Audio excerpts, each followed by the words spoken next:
تو اس میں اس اصطلاح سے ہمیں یہ سمجھ میں آیا کہ شیخ کے نزدیک اخلاص سے مراد کسی بھی عمل کا خالص اللہ کے لیے کرنا ہے، اور ایسا نیت سے ہوتا ہے۔ اگر آپ کی نیت میں اشتراک ہے تو وہ عمل خالص نہیں ہے، اور جو عمل خالص نہیں ہے وہ اللہ تعالیٰ کے ہاں قبول نہیں ہے۔ اگر آپ چاہتے ہیں کہ آپ کے اعمال اللہ کے ہاں قبول ہوں تو آپ کی نیت کسی بھی عمل میں جو کہ شرعی عمل ہے کرتے وقت یہ ہونی چاہیے کہ یہ عمل میں خالص اللہ کے لیے کر رہا ہوں، میرا اس کے یعنی کہ اللہ کی رضا کے سوا اس عمل میں کوئی اور مقصد نہیں ہے۔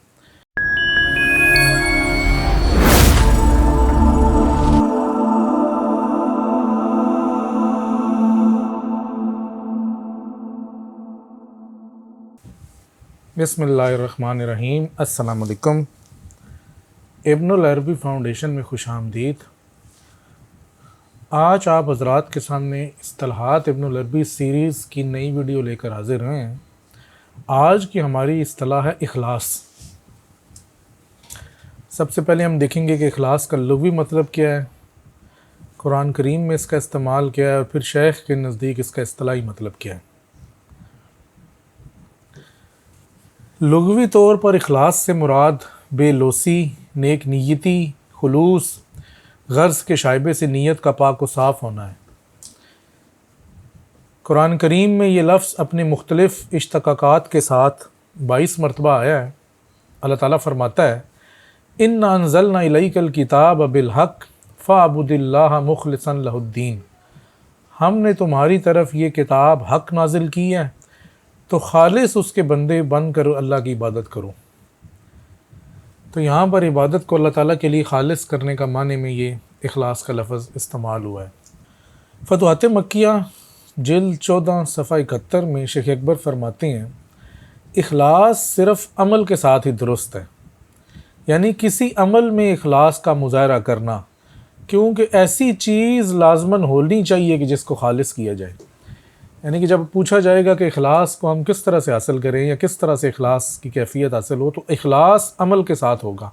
جب آپ کوئی عمل کریں گے تو اس عمل کو خالص کریں گے، اس عمل کو خالص اس طرح سے کریں گے کہ اس عمل کرتے وقت اس کی جتنی نیت ہے وہ یہ کریں گے میں یہ عمل خالص اللہ کے لیے کر رہا ہوں۔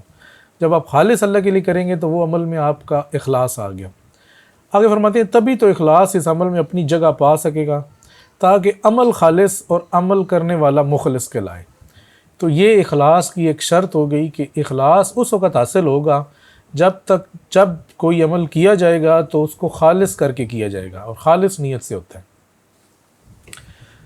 اچھا آگے لکھتے ہیں اسی لیے اس جماعت کی توجہ نیتوں میں مشغول رہی، کیونکہ اللہ تعالیٰ نے فرمایا وَمَا أُمِرُوا إِلَّا لِيَعْبُدُوا اللَّهَ مُخْلِصِينَ لَهُ الدِّينَ، اور انہیں تو اس صرف یہی حکم تھا کہ اللہ کی عبادت کریں، اور وہ بھی اس طرح کریں کہ دین کو اس کے لیے خالص کریں۔ تو شیخ فرماتے ہیں اخلاص نیت ہی ہے، اسی لیے تو لفظ لہو یعنی اس کے لیے سے اسے مقید کیا گیا اور صرف خالص کرنے کا نہیں کہا گیا۔